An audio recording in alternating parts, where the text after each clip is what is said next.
So today we are going to study about group 17 and 18 of P block. Okay तो सबसे पहले हम चलते हैं किसकी ओर, ग्रुप 17 की ओर। ठीक है, जो है हैलोजन्स यानी कि फ्लोरीन फैमिली। क्यों फ्लोरीन फैमिली? क्योंकि फ्लोरीन ऊपर है। तो फ्लोरीन और क्लोरीन जो है गैसेस होती हैं, ब्रोमीन जो है वो लिक्विड है, आयोडीन जो है वो सॉलिड होता है और एंटीमनी जो होता है वो रेडियो एक्टिव होता है। और इसकी इलेक्ट्रॉनिक कन्फिग्रेशन जो है वो है NS2NP5। ओके, अब देखो डाउन द ग्रुप जाने पर जो है साइज इंक्रीज करता है। Why? Because increase in number of shells. Number of shells increase करते हैं तो साइज इंक्रीज करता है। और आयनाइजेशन इंथैल्पी डिक्रीज करती है क्योंकि वो साइज के इनवर्सली प्रोपोर्शनल है। सो इलेक्ट्रोनेगेटिविटी भी डिक्रीज करती है, वो भी साइज के इनवर्सली प्रोपोर्शनल होती है। और नेगेटिव इलेक्ट्रॉन गेन इंथैल्पी जो होती है वो डाउन द ग्रुप जाने पर जो है वो डिक्रीज कर जाती है। ओके, हैलोजेंस का जो है अपने पीरियड में सबसे छोटा साइज होता है और आयनाइजेशन एनर्जी जो है वो हाईएस्ट होती है। और जो इलेक्ट्रोनेगेटिविटी है वो भी हाई होती है। इनकी हाईएस्ट इलेक्ट्रोनेगेटिविटी जो होती है वो हैलोजेंस की होती है। और नेगेटिव इलेक्ट्रॉन गेन इंथैल्पी जो होती है वो भी इनकी मैक्सिमम होती है। किनकी? हैलोजेंस की। अब क्या बोला है कि फ्लोरीन जो है वो मोस्ट इलेक्ट्रोनेगेटिव एलिमेंट है। ये याद रखना कि सबसे ज्यादा इलेक्ट्रोनेगेटिव एलिमेंट कौन सा है? फ्लोरीन। और फ्लोरीन की जो नेगेटिव, ये अप्रोक्स का साइन, ये नेगेटिव का है। नेगेटिव इलेक्ट्रॉन गेन इंथैल्पी जो है फ्लोरीन की वो कम है और क्लोरीन की ज्यादा है। ये चीज याद रखनी है। फिजिकल प्रॉपर्टीज के बारे में बात करते हैं। जो F2 मॉलिक्यूल होता है वो येलो कलर का होता है, Cl2 जो होता है ग्रीनिश येलो का होता है, ब्रोमीन जो होता है वो रेड का होता है, और आयोडीन मॉलिक्यूल जो होता है वॉयलेट कलर का होता है। Got it? अब हम बात करेंगे इनकी केमिकल प्रॉपर्टीज के बारे में। ठीक है, वाटर के साथ इसका रिएक्शन, जब हम हैलोजेंस को वाटर के साथ रिएक्ट करते हैं तो HX प्लस HOX बनता है। लेकिन वो हैलोजन ना क्लोरीन और ब्रोमीन होना चाहिए, आयोडीन और फ्लोरीन नहीं होना चाहिए। और रेडियो एक्टिव जो होता है उसका तो हम करते ही नहीं रिएक्शन। ठीक है, अब जब हैलोजेंस किस डाईहाइड्रोजन के साथ रिएक्ट करते हैं तो HX बनता है। ओके, जब हैलोजेंस मेटल्स के साथ रिएक्ट करते हैं तो मेटल हैलाइड्स बनते हैं। वो हमने पढ़ चुके हैं, हम किस मेटल के साथ रिएक्ट करके कौन कैसा हलाइड बनता है, किस तरह का बनता है।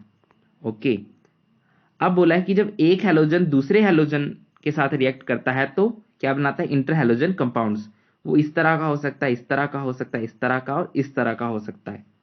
यहां पे एक देखने वाली चीज ये है कि जो ये वाला होता है ना, ये वाला फर्स्ट जो एक्स है वो लार्जर होता है साइज में, और जो एक्स डैश है ये वाला जो है वो स्मॉलर साइज का होता है। मतलब हमेशा जो एक्स डैश है वो एक्स के ऊपर वाला होना चाहिए। ओके, एक ग्रुप में, राइट। अब हम क्लोरीन के बारे में बात करते हैं। प्रिपरेशन कैसे होती है? डीकन्स प्रोसेस द्वारा। जब हम HCl को O2 यानी ऑक्सीजन के साथ रिएक्ट करवाते हैं, अभी बर्न करवाते हैं और CuCl2 कैटलिस्ट लेते हैं तो Cl2 तो हमें क्लोरीन मिल जाता है अलोंग विद वाटर। ठीक है, अब प्रॉपर्टीज की बात कर लेते हैं। जब क्लोरीन को हम NaOH के साथ, कैसा? कोल्ड और डाइल्यूट NaOH के साथ रिएक्ट करते हैं तो NaCl H2O निकलता है, साथ में निकलता है NaOCl।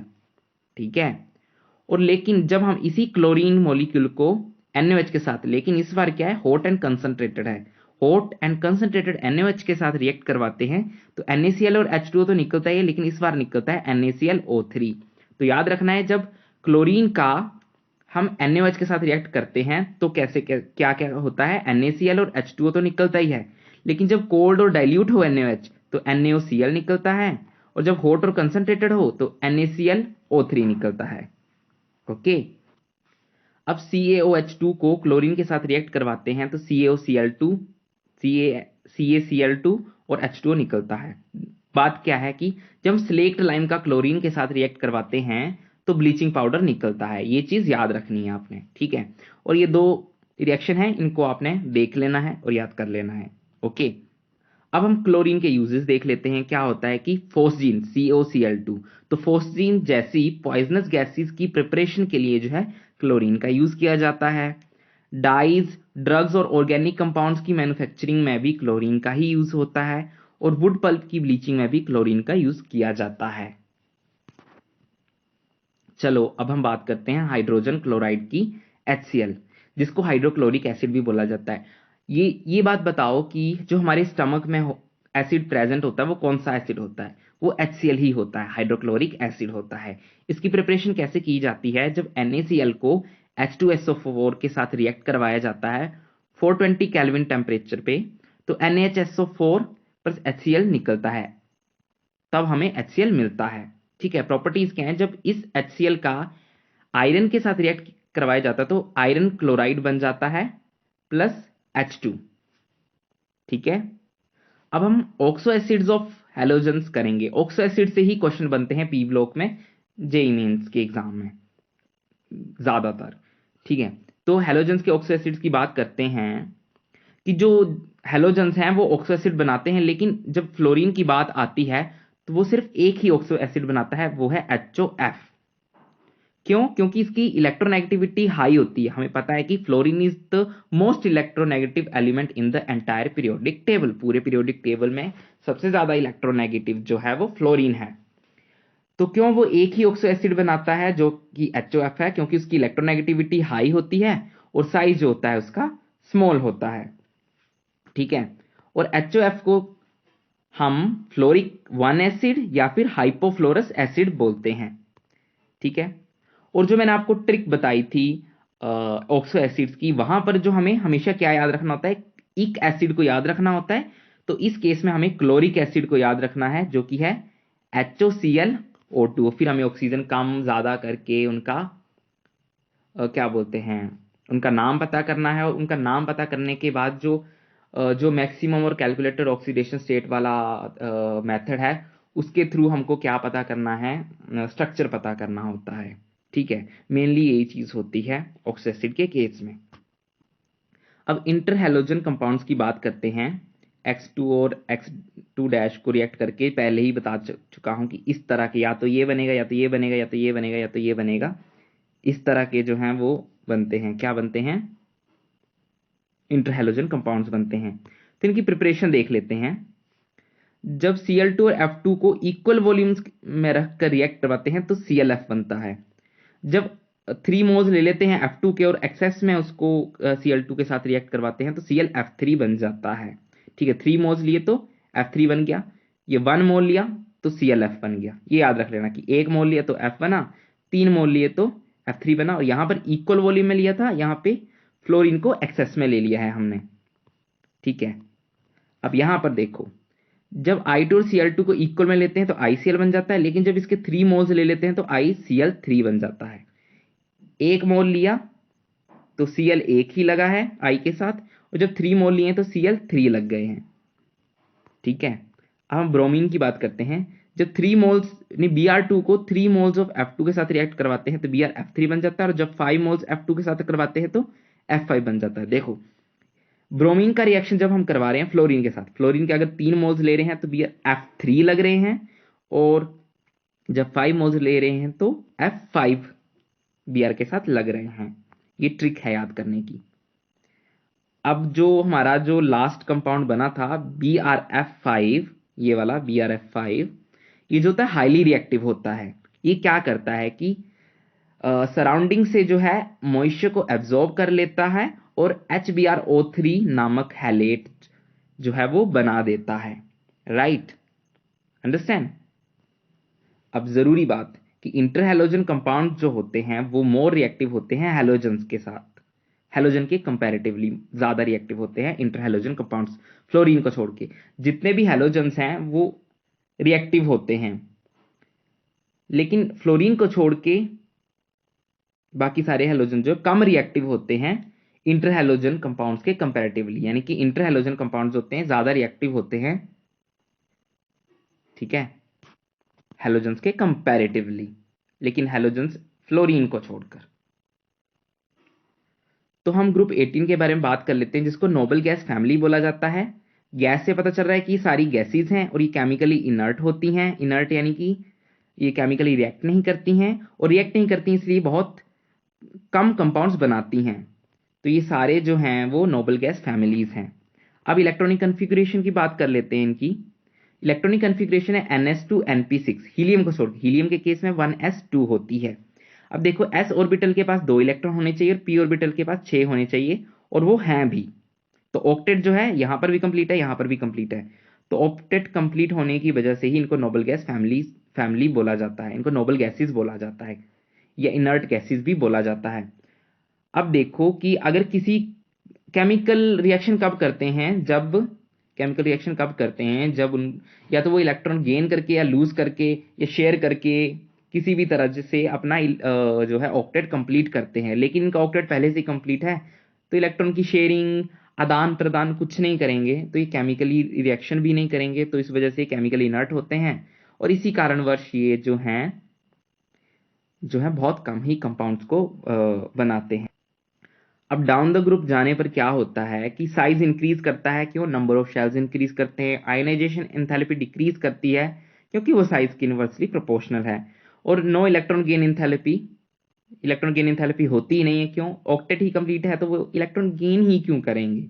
ठीक है, यही बोला गया कि स्टेबल इलेक्ट्रॉनिक कन्फिग्रेशन या फिर ऑक्टेट का कंप्लीट होना एक ही बात होती है, इस वजह से वो इलेक्ट्रॉन गेन ही नहीं करते हैं।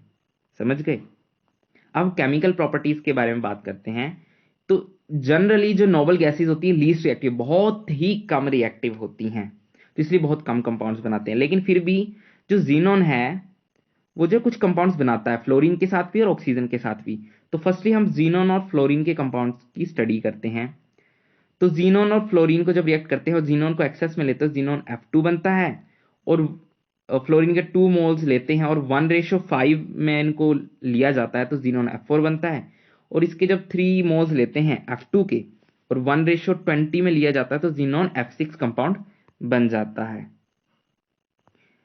तो जीनोन और फ्लोरीन के हमने कंपाउंड्स पढ़ लिए। अब जीनोन और ऑक्सीजन जो कंपाउंड बनाते हैं उनके बारे में पढ़ते हैं। तो जीनोन ऑक्सीजन कंपाउंड्स, अब देखो जीनोन F4 भी हमने पीछे बनाया और जीनोन F6 भी बनाया। बोला जब इनका वाटर के साथ हाइड्रोलिसिस करते हैं, वाटर के साथ रिएक्शन करते हैं, जीनोन O3 नामक जो ऑक्सीजन और जीनोन का कंपाउंड है वो बनता है। देखो जीनोन F4 को वाटर के साथ रिएक्ट किया तो जीनोन O3 तो बना, ठीक है, HF भी बना, और साथ में ये दो कंपाउंड्स एलिमेंट्स या मेटल्स जो है वो गैसेस जो है वो निकल आई। अब जीनोन F6 को जब H2 के साथ रिएक्ट करते हैं तो यहां पर भी जीनोन O3 निकला, साथ में HF भी निकला है। अब देखो जीनोन F6 की पार्शियल हाइड्रोलिसिस करो तो जीनोन F4 और HF निकला, और जीनोन F6 के साथ 2 मोल्स ऑफ H2O के साथ पार्शियल हाइड्रोलिसिस करो तो जीनोन O2 F2 बना, और HF तो निकला ही। तो यहां पर भी जीनोन और ऑक्सीजन का कंपाउंड है, और यहां पर भी जीनोन और ऑक्सीजन का कंपाउंड है, और एक मिनट, और यहां पर भी जीनोन और ऑक्सीजन का कंपाउंड है। तो ये जीनोन ऑक्सीजन के साथ और फ्लोरीन के साथ ही कंपाउंड्स बनाता है, ये चीज आपको याद रखनी है।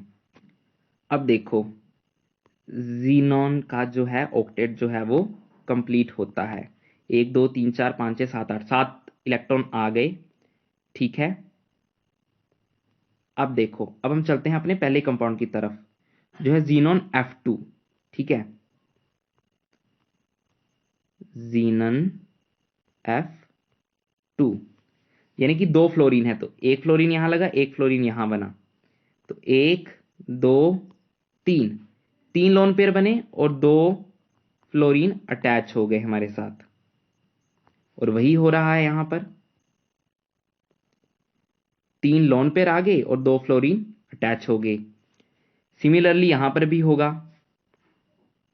1 2 3 4 5 6 7 8 9 10 11 12, तो 2 लोन पेयर यहां पर भी आ रहे हैं, ठीक है। इसी तरह से नेक्स्ट स्ट्रक्चर में भी होगा, इसी तरह से उससे अगले में भी होगा, और इसी तरह इससे अगले में भी होगा, ठीक है। तो इनके स्ट्रक्चर्स आपने जो है वो याद कर लेने हैं, ठीक है।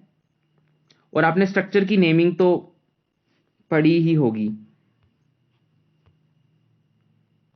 कि ये लीनियर है और ये स्क्वायर प्लानर है, ये सब आपने chemical bonding and molecular structure जो फिजिकल केमिस्ट्री का चैप्टर है वहां पर किया होगा, तो आपको ये कंपाउंड्स बनाने में दिक्कत नहीं आनी चाहिए, ठीक है। सो इन द एंड में यही कहूंगा कि नॉन क्लासेस को जो है सब्सक्राइब कर लो, और अपने फ्रेंड सर्कल में शेयर कर देना। और टेलीग्राम पे जाके जो है डॉन क्लासेस नाम का चैनल जो है उसको सब्सक्राइब कर लेना। और वहाँ पर जो हैं ये सारे शॉर्ट नोट्स जो हैं प्रिंटेबल फॉर्म में अवेलेबल हैं, तो वहाँ से जाके डाउनलोड करके प्रिंट आउट निकाल लेना और ऐसे ही पढ़ते रहना। और हाँ, एनसीईआरटी को रीड करते रहना। एंड इन द एंड मैं यही बोलूँगा कि all the very best for any kind of exam you are preparing for, उसके लिए और लाइफ के लिए भी। और अच्छे से पढ़ना, दिल लगा के पढ़ना, पढ़ते रहो, बढ़ते रहो और खुश रहो। Be happy. Thank you very much.